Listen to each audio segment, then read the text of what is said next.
We cannot imagine for the development process in the absence of peaceful atmosphere. So students, in this way we can understand that money matters a lot, but along with money or income, we need few other goals to lead good life in the society. Now, next subtopic is national development. National development.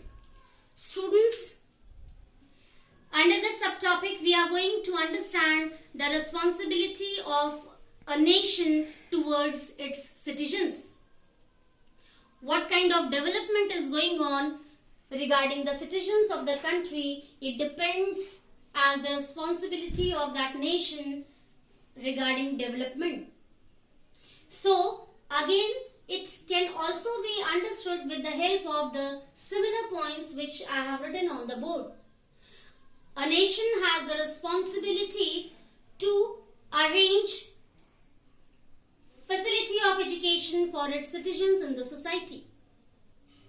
It should be the responsibility of the nation that all the citizens of that nation should be able to get the facility of education, so that with the help of good education they can have good income and finally they can work for the contribution to enhance the economic status of that nation. Second, a nation can have responsibility for arranging healthcare facilities for the citizens of its country. Means all the citizens of that nation should have good healthcare facilities so that they can have good health and again they can work for the development of their nation properly after becoming a asset for the nation. Then a nation can have the responsibility to provide different public facilities to its citizens. The citizens of its country should have the facility of proper supply of electricity, proper supply of water and so many other things like proper network of transportation, proper opportunities of good jobs. And next, which is very important, is peaceful atmosphere should be there for the citizens of its nation. The people who are living in that nation, they should have peaceful atmosphere so that they can lead a very good life. Now,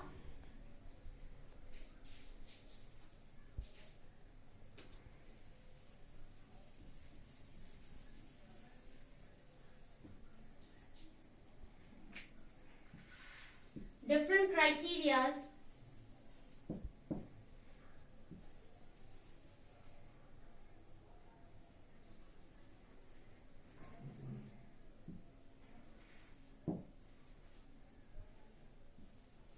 to compare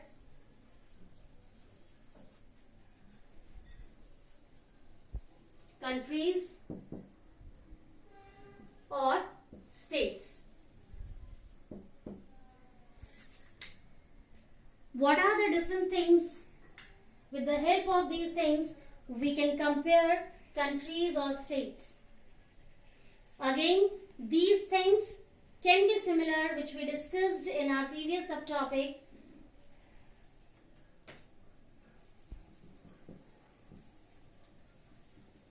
First, I would like to discuss income. Really, students, it matters a lot that what kind of income the people of a nation have. Income plays an important role for the development of any nation, any country. If the people of a nation or country have very good income, so obviously they can be able to lead a good life, and finally again we can say that the people of that country can be able to be asset for their country and they can increase the economic status of their country. So it depends on income.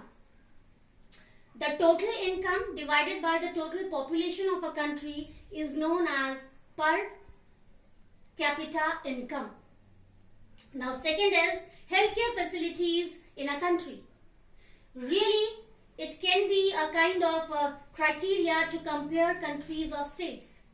A country where good healthcare facilities are available for the citizens, really that country can move easily on the way of development in comparison of that country where less healthcare facilities are available for the people of that country.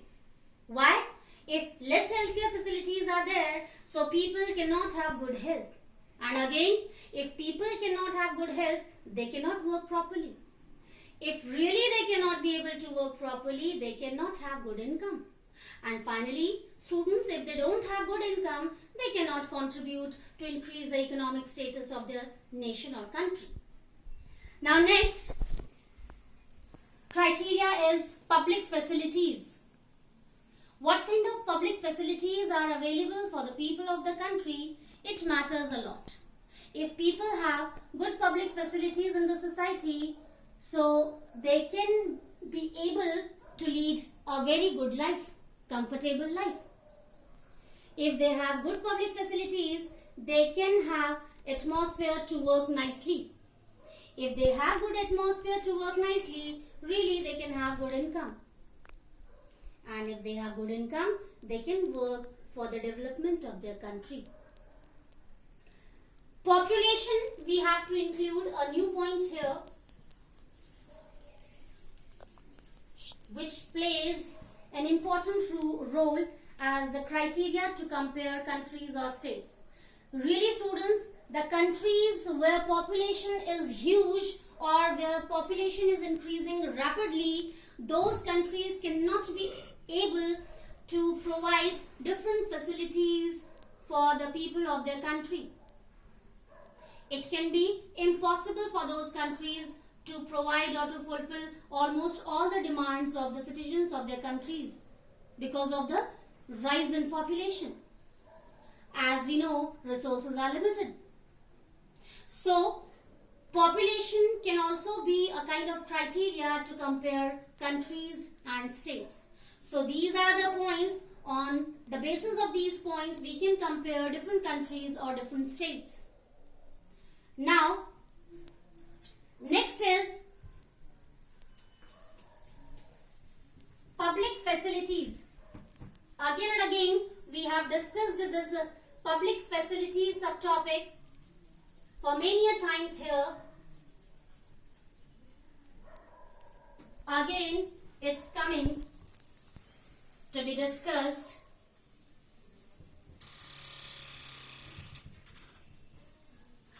Which is very easy.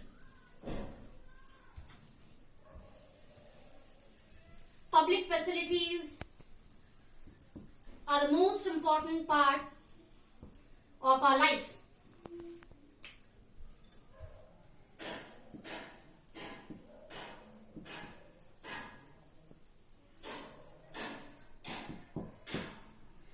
Public facilities play an important role for the process of development, no doubt. As we know, if different public facilities are available for the citizens of a country or nation, the people of that nation or country can be able to fulfill their requirements easily. They can have a kind of ability to have good income, and finally to enhance the income of the country or the economic status of the country, which is essential factor for the development process. And again, we can discuss what these public facilities can be. Facility of water or availability of water supply, availability of electricity supply, facility of good education, water supply, electricity supply,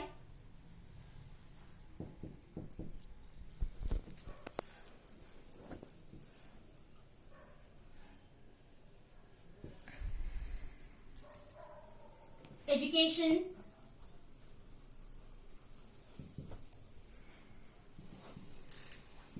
medical facilities,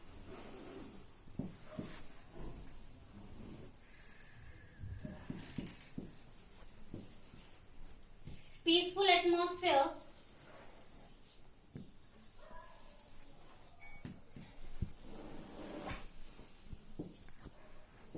opportunities of jobs,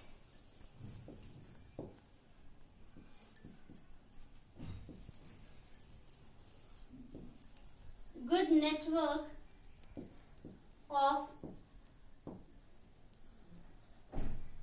transportation and communication. Really, these are the public facilities which are really essential for the process of development. If these facilities are available in a society for the people, no doubt the people of that society can be able to move on the path of development. And finally, the nation where the people who are living, if they are able to enjoy all these facilities, no doubt that that country or nation can also move on the way of development. Now finally, at last, we are coming to our last subtopic that is very important. Sustainability of development.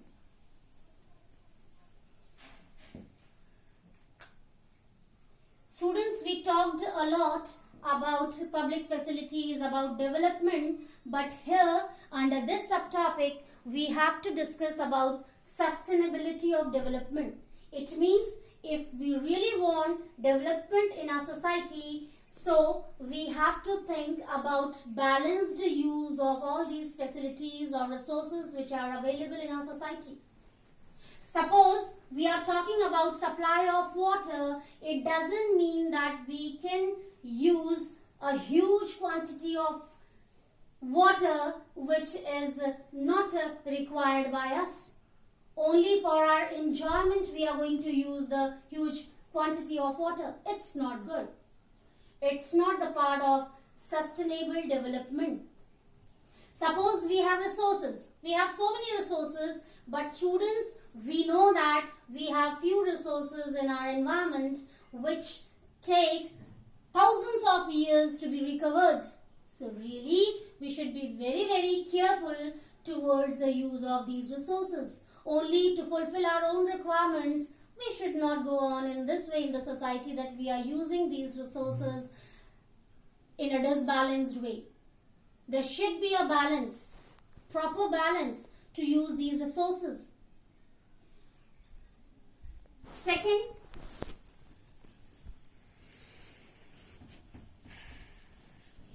for the supply of electricity, students, it is the right of all the people in the society that they should have good facility of the supply of electricity, and we know that how this electricity can be produced. If electricity is going to be produced with the help of water, so again it's a kind of danger towards the resource, that is water. Huge quantity of water can be used to produce or to generate this electricity, which is a great need of the citizens of the country. So for this problem we can have a solution. Rising population should be controlled. People should be aware of this problem. They should have a kind of knowledge that really the rising population should be under control if we want proper development in our country. It cannot be possible for a nation or country to fulfill all the demands of the citizens of the country. As we know, resources are limited. So it should be our duty as the citizens of that country that whatever facilities we have in our society, whatever resources are available in our society, we should use them in a balanced way. so that the future generation should also be able to enjoy all these resources or facilities in a proper way. That is the part of sustainable development or sustainability of development. And for this process, students, many scientists, philosophers, many knowledgeable people are working together. They are trying to aware people in the society to use all these facilities and resources in a very proper way, in a balanced way, so that we can follow the process of sustainable development easily in our society, which is a symbol, a sign of development, no doubt. So students, I hope you understood the chapter nicely, and that's all for today's session. Again, in new session, we will meet and we will discuss new chapter with new subtopics. Thank you and have a nice day.